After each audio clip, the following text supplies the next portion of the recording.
What I'm looking at right now is quite frankly one of the ugliest, dumbest, and most insufferable things I've ever found on the internet.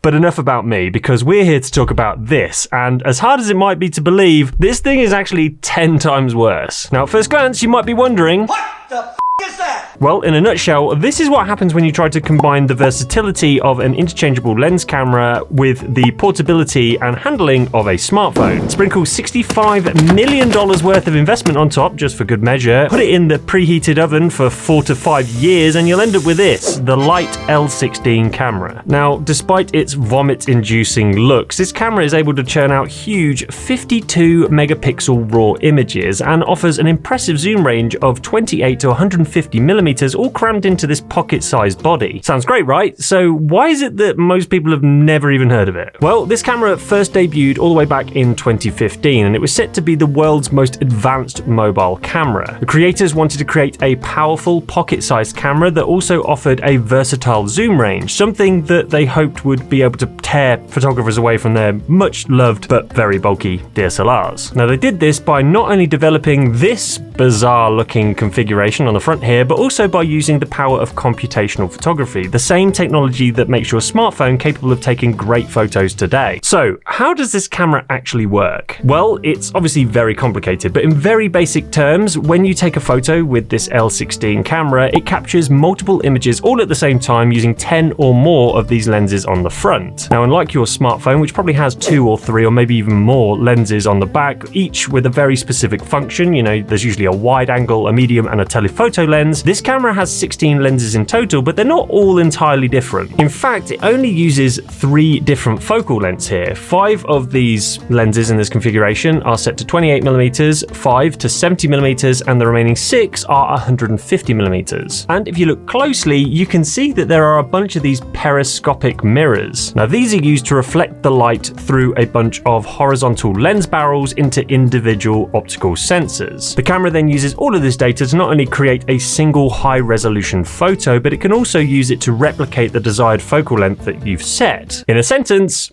it kind of fakes it. Anyway, whilst you're composing your shot, only one of these lenses is actually used to give you a rough idea of what the end result will look like, and that's often referred to as the reference module. Unfortunately though, the live view is pretty poor quality, and I suspect that's because in isolation, these individual modules probably aren't very high quality. Now, because there are so many lenses at play at any given time, obviously blocking one of them accidentally with your finger could completely ruin your photo. So Light installed a number of proximity sensors all around the edges of this camera, and that way, if it detects something that might be obstructing the front of the camera, it can provide some haptic feedback and display a visual representation on screen showing you where the obstruction is. Now, that all sounds very handy, and it kind of is, but the issue is that because this thing is just so thin, there really isn't all that much room to rest all of your fingers, especially when you're holding it with your left hand. And that means that I was constantly being notified that I'm blocking some of these lenses, when in actual fact, I've just maybe got my little pinky finger just dangling over the edge of the camera, and that's setting off one of these sensors, and believe me, that gets annoying. But in the grand scheme of things, this is only a very, very minor annoyance, as you'll see a little later on. Anyway, speaking of touch sensitivity, on the back here, there's a super large 5-inch touchscreen, which is where most of the camera is operated from. There is a proper shutter button on the top here, but other than that and the power button next to it, there are no manual controls or buttons on this camera. It operates very much like a smartphone. So in order to zoom in and out, you have to slide your finger up and down the screen, which is all pretty intuitive, but it's also quite easy to do by accident, considering that the screen is just so large, and as I've already touched on,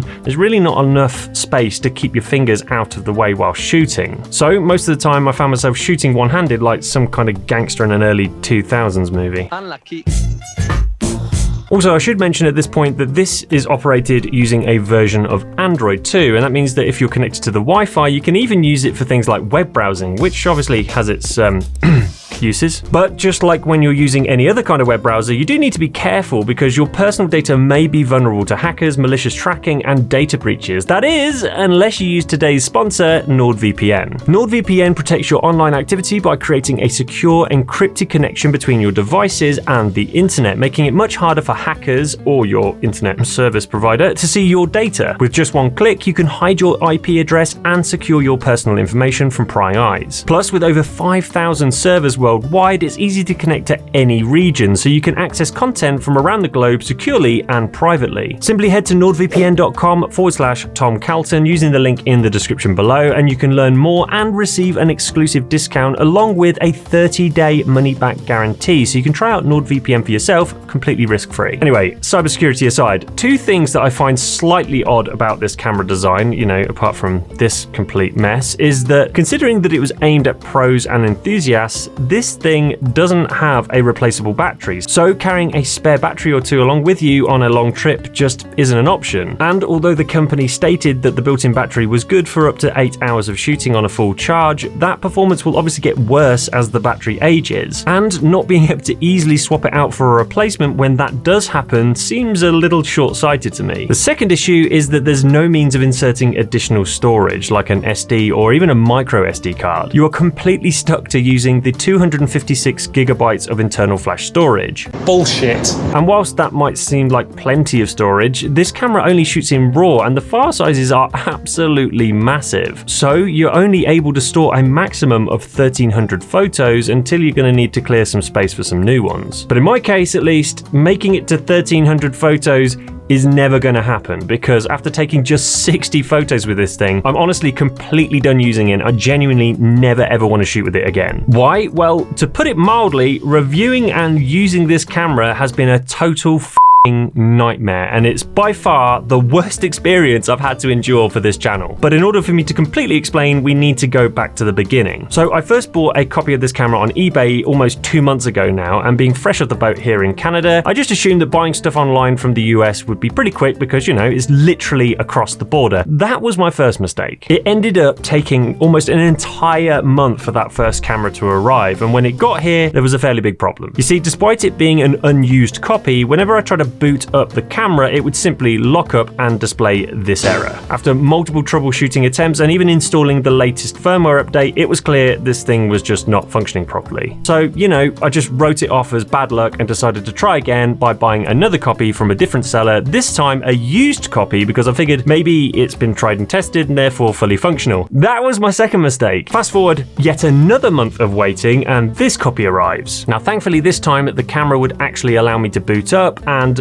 everything seemed good. It also turned up literally a few hours before we were due to head off on a short family hike to a place nearby called Grassy Lake, so I decided to take it along with me to try out. Mistake number 3. At multiple points during that short hike, I swear to you, I had to pull together every ounce of willpower just to resist the overwhelming urge to drop kick this thing off the side of the mountain. And that's because every time I went to use it, it felt like it would just throw up a completely different problem. Now, the very first time I pulled this out of my jacket pocket to take a photo, the AF would seemingly lock onto the target, but then when I fully depressed the shutter, nothing. It was almost like it was trying to fool me into thinking it was actually doing its job when it really wasn't. But I did notice that the shots remaining counter in the top left corner wasn't going down, so it clearly wasn't recording any data. Luckily, after rebooting it, it thankfully started working again, though just to be clear, rebooting this thing takes what feels like half a century. This time, I could take a photo and the counter would go down. Great. So we continue on the hike, but about halfway up, it started doing the same thing again. At this point, I started doubting myself. Has it been pretending to take photos this whole time and I've just not noticed? So to dispel my worry, I went to preview the photos that I'd already taken just to reassure myself, and then I clicked on the image gallery and no photos found, apparently. Okay, no need to panic. This could just be another glitch, I thought. So I turned it off again, waited yet another half a century for it to boot up, and this time it was definitely capturing photos. The photo counter was at the same number it was before I restarted it, and it was now definitely going down every time I was taking a photo.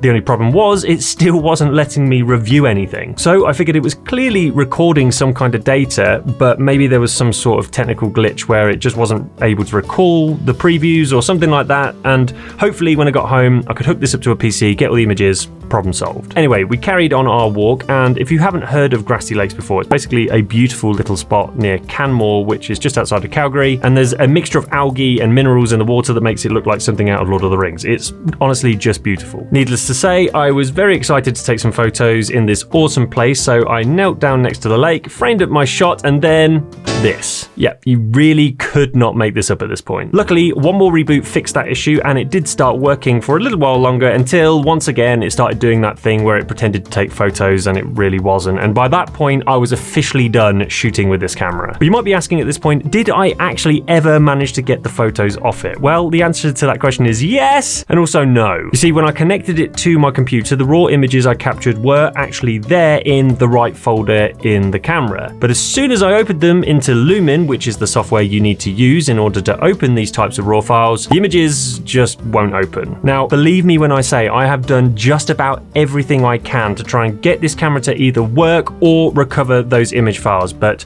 to no avail. So that means, unfortunately, for the first time on this channel, I am producing a camera review where I can't actually review or show you any of the photos I've taken. Good. Though, honestly, I really don't think we're missing anything, because I've watched a number of other video reviews about this camera, and all of them have made the same complaints about the image quality being pretty terrible. It seems that a mixture of inaccurate autofocus and the computational photography just not being up to snuff results in the camera producing images with a whole bunch of weird color and texture issues, and that means that the results really are not worth the effort. But if you don't want to take my word for it and you want to look at some examples for yourself, I highly recommend you looking at this video by Crazy Ken, as he deep dives into this whole disaster and shows you a bunch of images that he's taken, as well as providing more of the backstory as to how this camera actually came about. But before you go off and do that, we've not even touched on the funniest part about this whole camera, and that's the price. Now, believe it or not, when this camera originally went on sale, they priced it at just under $2,000. Now, granted, if you bought in early enough, there was a fairly generous discount in place for early birds, which brought it down to just under $1,300, but still, I feel so bad for the people that paid money for this camera and then received